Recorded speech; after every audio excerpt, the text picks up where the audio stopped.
आज मैं आपको 3 शब्दों के बारे में बताऊंगा। वो 3 शब्द है कैन, कुड और एबल टू। क्या है ये तीनों शब्दों का मतलब? पहला शब्द कैन का मतलब है सकना, यानी अगर आपको बोलना है मैं ये काम कर सकता हूं तो वो हो जाता है I can do this work. और अगर आपको बोलना है कि मैं ये काम नहीं कर सकता हूं तो I can not do this work, या शॉर्ट फॉर्म में I can't do this work. तो ये हो गया प्रेजेंट की बात।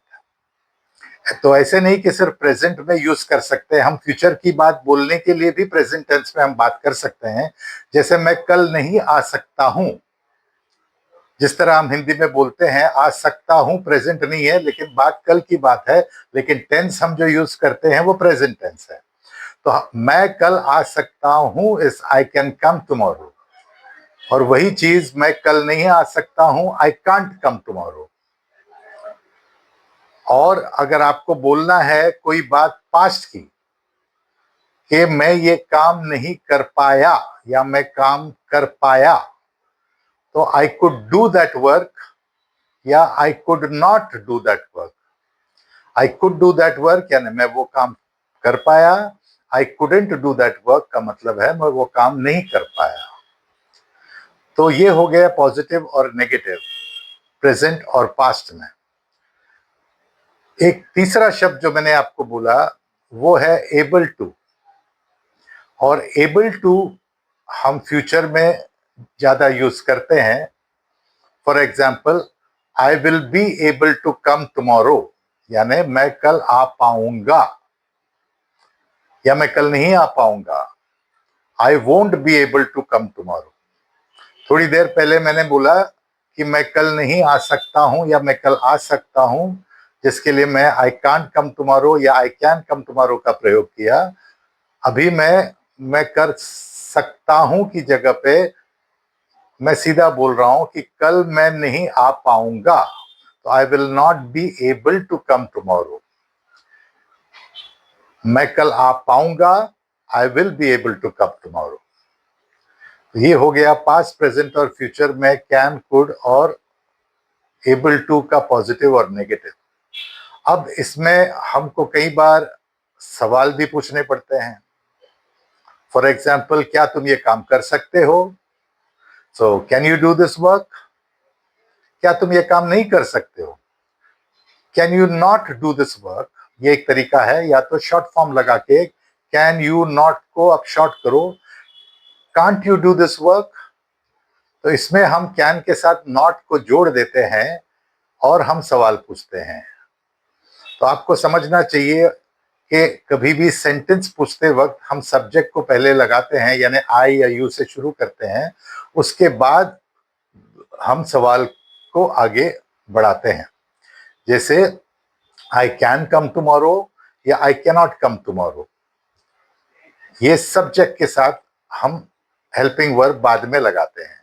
लेकिन जब सवाल पूछना पड़ता है तो हमको कैन और कुड को पहले लाना पड़ेगा और सब्जेक्ट को बाद में डालना पड़ेगा। फॉर एग्जाम्पल, क्या ये तुम काम कर सकते हो? तो can you do this work. क्या ये तुम काम नहीं कर सकते हो? Can't you do this work. उसी तरह पास्ट में हमको पूछना है किसी से कि क्या तुम कल वो काम कर पाए, तो could you do that work yesterday. या हमको नेगेटिव सेंटेंस पूछना, क्वेश्चन पूछना है कि क्या तुम वो कल काम नहीं कर पाए, तो couldn't you do that work yesterday. क्या तुम कल वो काम नहीं कर पाए। तो ये हो गया पॉजिटिव क्वेश्चन और नेगेटिव क्वेश्चन। अब यही चीज फ्यूचर के बारे में पूछना है तो हमको एबल टू के साथ विल लगाना है। तो अगर किसी को पूछना है क्या तुम कल आ पाओगे, तो ये होता है will you be able to come tomorrow. या हम पूछते हैं क्या तुम कल नहीं आ पाओगे, तो won't you be able to come tomorrow. Won't क्या होता है?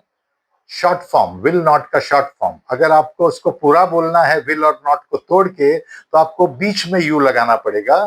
फॉर एग्जाम्पल, आपको ये बोलना पड़ेगा will you not be able to come tomorrow, तो ज्यादा आसान तरीका है शॉर्ट फॉर्म कर दो, विल यू नॉट की जगह वोंट यू, जिसका मतलब विल और नॉट को जब जोड़ेंगे तो वो वोंट होता है।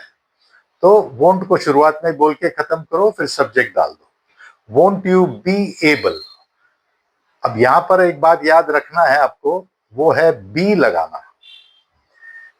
ये बहुत सारे लोग लगाते नहीं है, वोंट यू एबल ऐसे पूछते हैं, या आई एम एबल बोलते हैं। नो, आई विल एबल नहीं होता है, आई विल बी एबल होता है। तो विल के साथ जब एबल लगाओगे तो आपको बी लगाना पड़ेगा। ये बी क्या काम करता है ये आपको दूसरे वीडियोस में पता चलेगा जब हम बी के बारे में बात करेंगे। लेकिन यहां पर आपको फिलहाल इतना याद रखना है कि फ्यूचर में जब आप बोलेंगे कि मैं कल नहीं आ पाऊंगा, तो I will not able to come tomorrow is not the right English. सही इंग्लिश है I will not be able to come tomorrow. और एबल जो है आप फ्यूचर में जिस तरह यूज करते हैं, आप पास्ट में भी यूज कर सकते हो। For example, I wasn't able to do that work yesterday, या I couldn't do that work yesterday। ये दोनों का मतलब एक ही होता है। इसीलिए कभी भी आपको ये याद करना है कि कैन और कुड और एबल टू ये तीनों का मतलब एक ही होता है, और तीनों का इस्तेमाल अलग अलग तरीके से अलग अलग जगह पे किया जाता है। आज के लिए इतना काफी है। इसके बारे में हम बहुत और भी बात कर सकते हैं, लेकिन मेरे ख्याल से इस वीडियो में इतना जानकारी काफी है आपको कैन, कुड और एबल टू को समझ के उसको इस्तेमाल करना शुरू करने के लिए।